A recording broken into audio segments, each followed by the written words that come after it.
Purdue, Chad Finkel.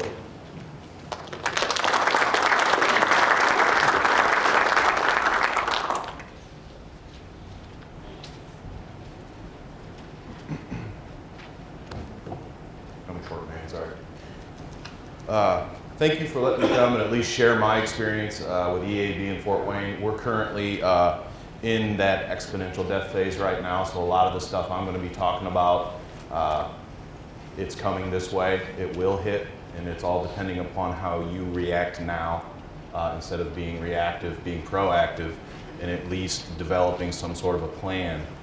All right, this is where we came from in terms of EAB. In 2008, prior to the infestation, it was there, we just didn't see it.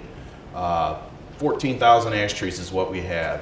Our first official actually hit was in '06, and it was due to an individual that brought firewood in from Michigan. I directly pinpointed it to a firewood pile not more than 50 feet away from where the first tree was found. We have ash trees planted throughout our entire city. We're about, at that point in time, we were about almost 25% ash as a urban coverage foliage. Now keep in mind, some of our neighborhoods are monoculture as well, 25%. A lot of people say, well, 25% over the whole city, that ain't bad. Well, if you go into certain neighborhoods, they're 80%, 90% ash trees. They're gonna lose their entire urban canopy. Where we are today, we are at about 21% ash. Our population's down to about 11,000. That's not including the ones I have marked currently being removed. It's kind of a misnomer there. We went from 14,000 to 11,000, but we marked 4,000 trees this year in 2011. So we're losing 4,000 trees in 2011, and I think we're gonna lose probably another 5,000 in 2012. So exponential phase is enormous.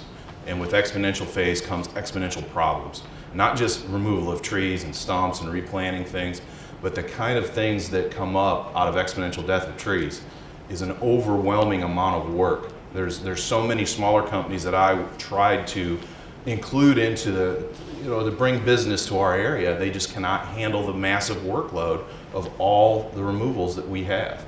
And when Dr. Frederick talked about limb shear and it is a remarkable thing, within less than 12 months after death, these things are dropping scaffold limbs.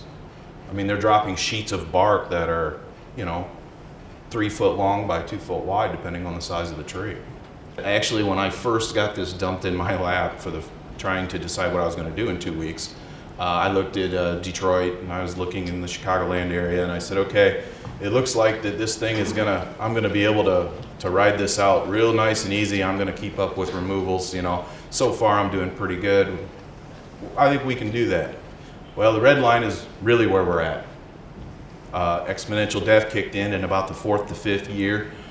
From pretty much from '08 to 2010, we lost a couple thousand trees. And we were able to keep up with that relatively cool. We did a pretty good job. Well, it went from losing a couple thousand trees over a multi-year period to losing 4,000 trees in one season. I mean, the population of the insect had increased so greatly that it was just massive death immediately, coupled with 2 concurrent droughts that we had just exacerbated the problem even more.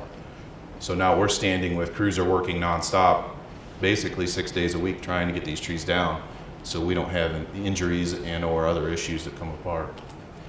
But that right there is what's going to happen. I mean, the blue line is what everybody thinks that's going to happen. It's a linear death pattern. You're going to be able to keep up, and that is so not the truth at all, because year 4 or 5 is generally when it happens, that exponential death's going to kick in, and you're going to have a heck of a lot of dead trees to take care of. Public safety, exponential death. I don't know if anybody's a tort claims, act of God. This is stuff that we're going to hear later on about liability, but I'm living the liability right now.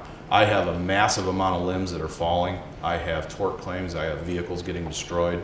A lot of municipalities serve the act of God. We're doing our due diligence, keeping up as much as we can with what we have. Well, at some point in time, when does that fail? Is it when a child gets killed? Because I think all that'll go out the window when that happens.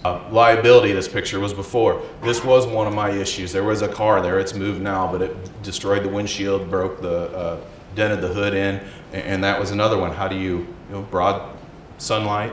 No, there was no storm. There was no act of God happening. I mean, how do you fight that? I mean, and that's happening pretty frequently. This is a main thoroughfare coming into downtown Fort Wayne, and this is a Headwaters Park. It's a big park in our downtown area. Every single one of these trees is an ash. It's all autumn purple, I think, ash. And there's 157 total trees that go to, and it's beautiful. I mean, and so what we did is we photoshopped them out, because that's what it's going to look like if they're not taken care of. Now, these are the ones that are a particular favorite of the mayor, so we've been treating them since '04. So they're alive and healthy. They're still being treated. They're still being soil injected. So there's still that product works. This is another picture, obviously, that you had, and this was, I just took this before I went to Worcester, and we had a meeting there. These trees are still going. They're still doing very well. Treatment is an option. It does work. This street right now is completely devoid of trees. There is no trees on that street. And that was a before picture of what it looked like prior to infestation. And there is some other street trees in there, maple and some other things, but the majority of it's ash as you work through there. And these are some of the crews cutting. I mean, that picture over there and then the picture on the left. And the debris removal is another huge issue. We had to indicate a log yard where we can dump all of our debris. People in closure of streets. I mean, you're closing entire streets down, trying to get these trees down safely, and the traffic flow issues are just tremendous. That's that Coldwater Road again. That left picture, those are ash trees. That's not winter. Those are dead. And that's coming.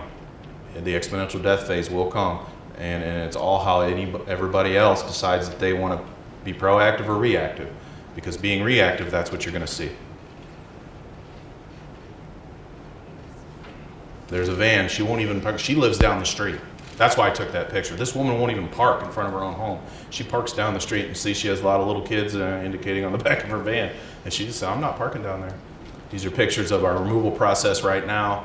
A lot of people, talk about the massive issue with removals. And yes, the removal process is massive, but if you're the person sitting at the desk that has to deal with the phone calls on a day-to-day basis coming from an operation like this, I can't even go out of the office for an hour. I'll have 30 voicemails, literally in an hour, of people either complaining because their tree didn't get cut, or a limb fell and broke their car, or they're blocking my driveway. I mean, exponential death, exponential problems. And they're things that you just don't think of.